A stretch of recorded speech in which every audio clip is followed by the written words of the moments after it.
बात कहने का ढंग हो। बातचीत की सफलता भी अपने आप में जीवन की श्रेष्ठ सफलता मानी जाती है और पूरे जीवन की सफलता का आधार भी यही है। यदि हमने जन्म लिया और जीवन जिया और असफल जीवन जिया तो उस जीवन का कोई मतलब, कोई मकसद नहीं होता। ऐसे तो हजारों लाखों लोग पैदा होते हैं और समाप्त हो जाते हैं, कीड़े मकोड़ों की तरह, व्यर्थ की जिंदगी जीते हुए, अपने आप में पछताते हुए और निराशा से घिरे हुए, क्योंकि उनके पास कोई मार्गदर्शक नहीं होता, क्योंकि उनके पास वक्तृत्व कला नहीं होती, क्योंकि उनके पास समाज को प्रभावित करने की खूबियां नहीं होती, क्योंकि उनके कंठ में सरस्वती नहीं होती, क्योंकि गायन के क्षेत्र में वह अप्रतिम और अद्वितीय नहीं होते। और यदि यह सब कुछ नहीं है तो फिर जीवन का कोई मतलब, कोई मकसद नहीं है। जीवन में जीना और सांस लेना अपने आप में कोई बहुत बड़ी उपलब्धि नहीं है। यह तो प्रत्येक पशु पक्षी सांस लेते ही हैं, भोजन करते ही हैं, संतान उत्पन्न करते ही हैं और मर जाते हैं। ऐसा कोई बहुत बड़ी घटना या उपलब्धि नहीं कही जा सकती। यह तो तभी कही जा सकती है जब उनमें, उस मनुष्य में कुछ खूबियां हों, तभी वह भीड़ से अलग हटकर दिखाई देगा, तभी उसमें चेतना का विस्तार होगा, तभी वह जीवन की पूर्णता का परिचय होगा। और यह सब प्राप्त करने के लिए कोई स्कूल या कॉलेज नहीं है। यह सब प्राप्त करने के लिए बाजार में जाकर खरीदने की कला नहीं है। वक्तृत्व कला की श्रेष्ठता बाजार में खरीदी नहीं जा सकती। पैसे देकर संगीत में निष्णात नहीं बना जा सकता। लोगों को प्रभावित करने और शब्दों के माध्यम से उन्हें अपना बना लेने की कला बाजार में बिकती नहीं। यह तो सरस्वती साधना के द्वारा ही संभव है। और जैसा कि मैंने बताया कि यदि व्यक्ति के पास कोई मार्गदर्शक नहीं होता, गुरु नहीं होता, तो उसे ज्ञान भी नहीं होता कि यह सब कुछ प्राप्त किया जा सकता है, अभी भी कुछ नहीं बिगड़ा है। जो जीवन बीत चुका है वह बीत चुका है, मगर आने वाले जीवन को संवारा जा सकता है, सजाया जा सकता है, सुधारा जा सकता है। उस जीवन को एक अद्वितीय और अनुपम बनाया जा सकता है। यह तो गुरु ही स्पष्ट कर सकते हैं कि किस प्रकार से जीवन का निर्माण किया जाए, किन युक्तियों से, किन तरकीबों से, किस प्रकार की साधना से, कैसी साधना हो कि कंठ में सरस्वती स्थापित हो जाए, किस प्रकार का मंत्र जप हो कि वक्तृत्व कला में निखार आ जाए,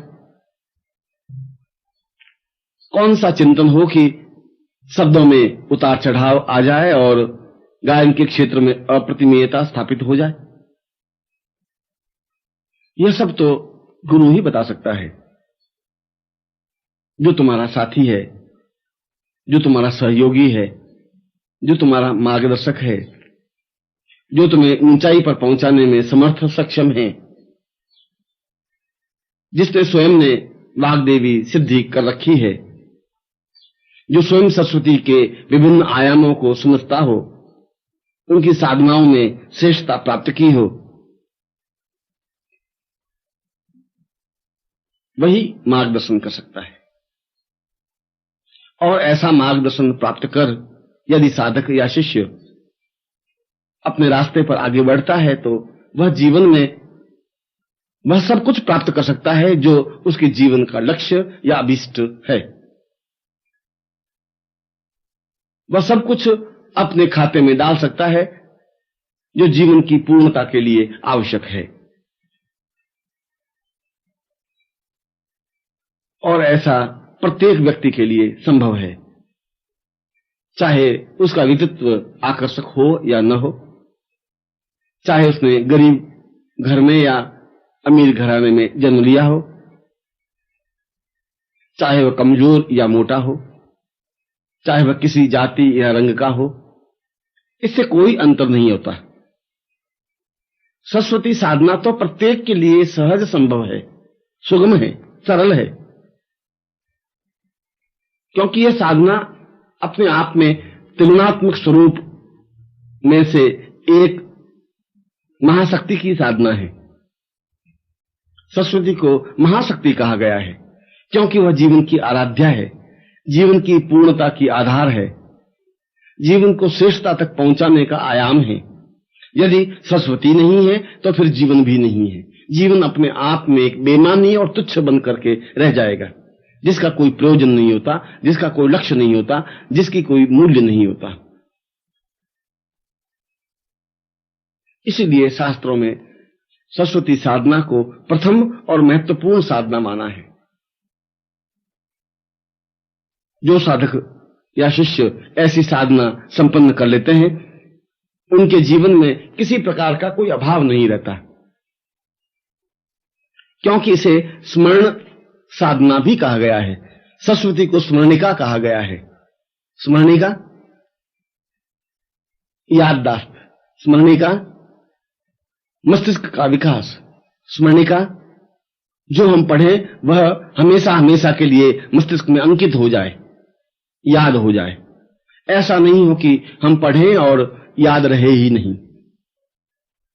विद्यार्थियों और पढ़ने वालों के लिए तो यह आवश्यक तथ्य और तत्व है कि वह पढ़े और उन्हें स्मरण रहे, जिससे कि परीक्षा में वे सफलता के साथ उत्तीर्ण हो सके। जीवन के आधारभूत सत्य को संपन्न करने के लिए जहां परीक्षा में सफलता आवश्यक है, वहीं साक्षात्कार में अपनी बात को स्पष्टता के साथ कहने की शक्ति भी प्राप्त होनी चाहिए। हम किसी साक्षात्कार में जाएं और उनके प्रश्नों को पूर्णता के साथ उत्तर दे सकें तत्क्षण श्रेष्ठतम रूप में, तो निश्चय ही सामने वाला प्रभावित होता है, एहसास करता है कि इसमें मेधा शक्ति है, बोलने की शक्ति है, प्रभावित करने की शक्ति है। ऐसी शक्ति को सरस्वती कहा गया है। और जीवन के क्षेत्र में तो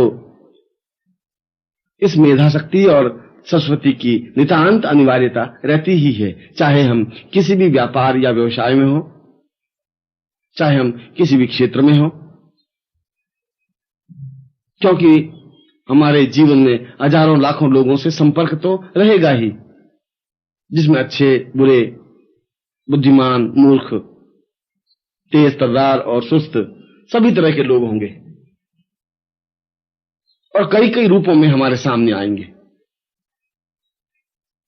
और जब आप व्यापार में हैं या नौकरी में हैं या किसी भी क्षेत्र में हैं, तो इन लोगों से संपर्क करना ही पड़ेगा, क्योंकि ये समाज के अंग हैं। और यदि आप उनसे बातचीत करते समय आपका व्यक्तित्व दब जाता है, कमजोर हो जाता है, तो एक प्रकार से वह आप पर हावी हो जाता है। आप अपनी बात नहीं कह पाते और सामने वाला आपको प्रभावित करने की सामर्थ्य पा लेता है। वह कौन सी शक्ति थी जिससे कि सामने वाले ने आप पर विजय प्राप्त कर ली? क्या आप ऐसा नहीं कर सकते? और यदि आप ऐसा कर सकते हैं तो समाज में आप सम्माननीय बन सकते हैं। आप यदि उनको प्रभावित कर सकते हैं तो अपने व्यापार की वृद्धि कर सकते हैं, नौकरी में सफलता पा सकते हैं, पारिवारिक अनुकूलता अनुभव कर सकते हैं, लोगों को अपने अनुकूल बना सकते हैं, मित्रों का दायरा बढ़ा सकते हैं और जीवन में वह सब कुछ प्राप्त कर सकते हैं जो जीवन का लक्ष्य है, जो जीवन का उद्देश्य है, जो जीवन का चिंतन है। और यह सब केवल सरस्वती साधना के द्वारा ही संभव है। जो अपने जीवन में सरस्वती की उपेक्षा करता है, वह अपने जीवन को स्वयं ही समाप्त करता है। जो अपने जीवन में सरस्वती का चिंतन नहीं करता, वह अपने जीवन को बेकार ढोता है, क्योंकि इस प्रकार के जीवन का कोई मतलब या कोई मकसद नहीं होता, कोई मूल्य नहीं होता।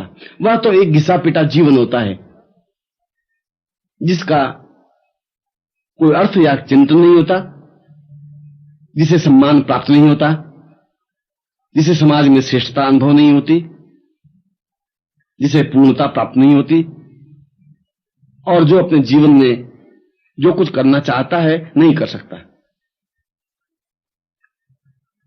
इसीलिए तो शास्त्रों ने दो टूक शब्दों में कहा है कि जीवन का प्रारंभ होते ही बालकों को ही सरस्वती साधना संपन्न करा देनी चाहिए,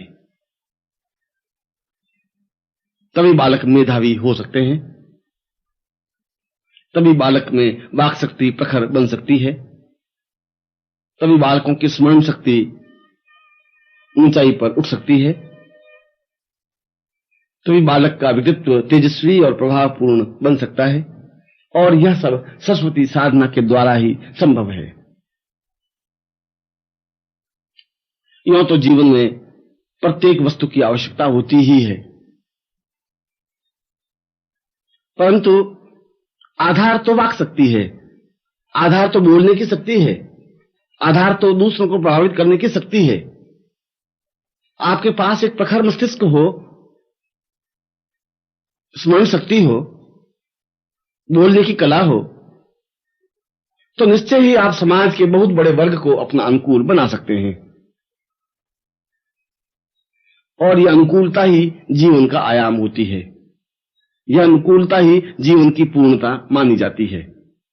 इस अनुकूलता से ही जीवन में वह सब कुछ प्राप्त हो सकता है जो जीवन का लक्ष्य है, जो जीवन का अभीष्ट है।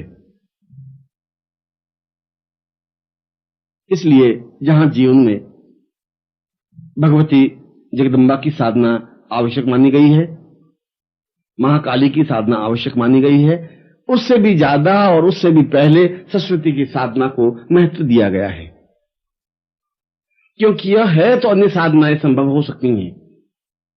यदि स्पष्ट उच्चारण है तो मंत्र जप हो सकता है, यदि स्मरण शक्ति है तो साधना की बारीकियां मस्तिष्क में अंकित हो सकती हैं। इसलिए प्रत्येक साधक या शिष्य का पहला और प्रामाणिक कर्तव्य यह होना चाहिए कि वह जैसे भी हो उन साधनाओं को प्राप्त करे जो सरस्वती साधना की श्रेष्ठतम स्थिति हो, जिसके माध्यम से बोलने की क्षमता प्राप्त हो, मेधा शक्ति बढ़े, स्मरण शक्ति में तीव्रता आए, व्यक्तित्व में निखार आए और हमारे शब्दों में, हमारी वाणी में प्रभावोत्पादकता बने। यह उन साधनाओं के माध्यम से संभव है जिसे वाग्देवी साधना कहा गया है। और वाग्देवी सरस्वती का ही एक प्रतिरूप है जो संपूर्ण जीवन को आधार देती है, चिंतन देती है, श्रेष्ठता देती है, जाज्वल्यमानता प्रदान करती है। जितने भी उच्च कोटि के योगी या सन्यासी हुए, वे चाहे गोरखनाथ थे, चाहे शंकराचार्य थे, चाहे वशिष्ठ थे, चाहे विश्वामित्र थे, चाहे गर्ग थे, चाहे कणाद और पुलस्त्य थे, इन सभी ने वाग्देवी साधना तो संपन्न की ही। आज भी जितने उच्च कोटि के गायक या संगीतकार हैं, वक्तृत्व कला में निपुण और श्रेष्ठ हैं, उन्होंने अवश्य ही सरस्वती साधना संपन्न की होगी, चाहे इस जीवन में, चाहे जीवन के अतर जीवन में, क्योंकि बिना सरस्वती की कृपा के यह सब कुछ संभव हो ही नहीं सकता। और मैं सरस्वती के उन आयामों को स्पष्ट कर रहा हूं, उन मंत्रों और साधनाओं को स्पष्ट कर रहा हूं जो जीवन के आवश्यक हैं, जो जीवन के लिए आवश्यक हैं, जो जीवन की